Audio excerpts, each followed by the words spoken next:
$1.87. That was all.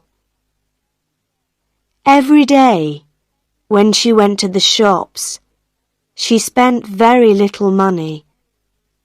She bought the cheapest meat, the cheapest vegetables, and when she was tired, she still walked round and round the shops to find the cheapest food. She saved every cent possible. Della counted the money again. There was no mistake. $1.87. That was all. And the next day was Christmas. She couldn't do anything about it. She could only sit down and cry. So she sat there in the poor little room and she cried.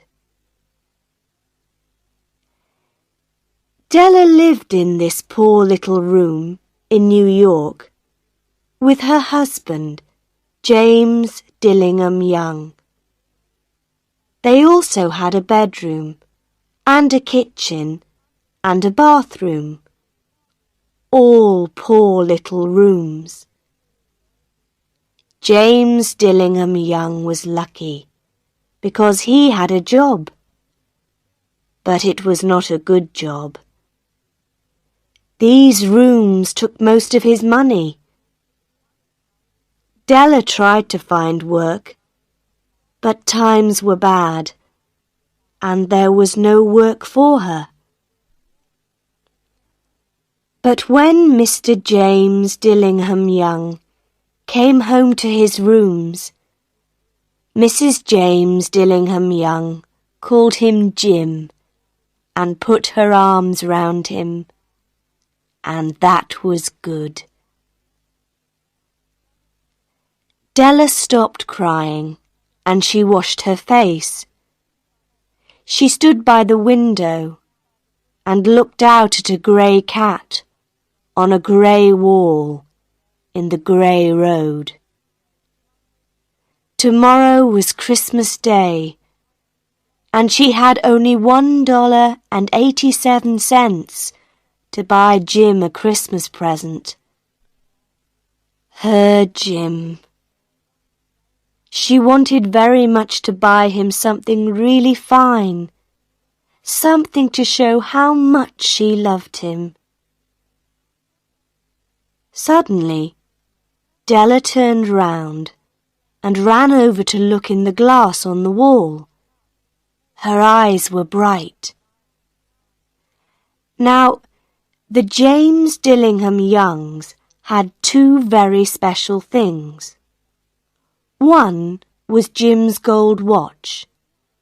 It once belonged to his father, and before that, to his grandfather. The other special thing was Della's hair. Quickly, Della let down her beautiful long hair. It fell down her back, and it was almost like a coat around her.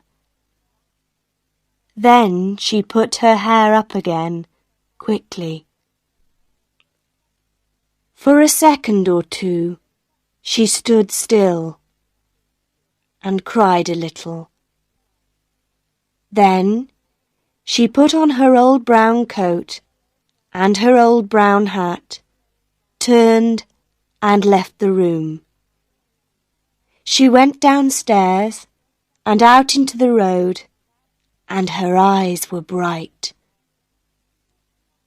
She walked along by the shops and stopped when she came to a door with Madame Eloise, hair, on it.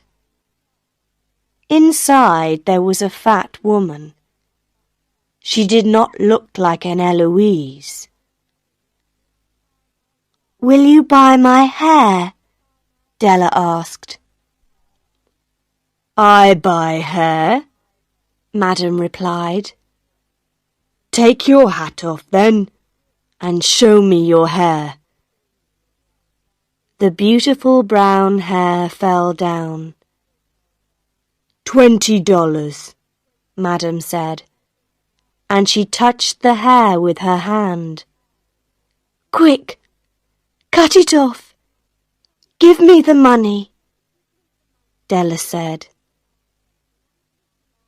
The next 2 hours went quickly. Della was happy because she was looking round the shops for Jim's present. At last she found it. It was a gold chain for the watch. Jim loved his watch, but it had no chain. When Della saw this gold chain, she knew immediately that it was right for Jim. She must have it. The shop took $21 from her for it, and she hurried home with the 87 cents. When she arrived there, she looked at her very short hair in the glass. "What can I do with it?" she thought. For the next half an hour, she was very busy. Then she looked again in the glass. Her hair was now in very small curls all over her head. "Oh dear, I look like a schoolgirl," she said to herself. "What's Jim going to say when he sees me?" At 7 o'clock, the dinner was nearly ready, and Della was waiting. "Oh, I hope he thinks that I'm still beautiful," she thought. The door opened, and Jim came in and closed it. He looked very thin, and he needed a new coat.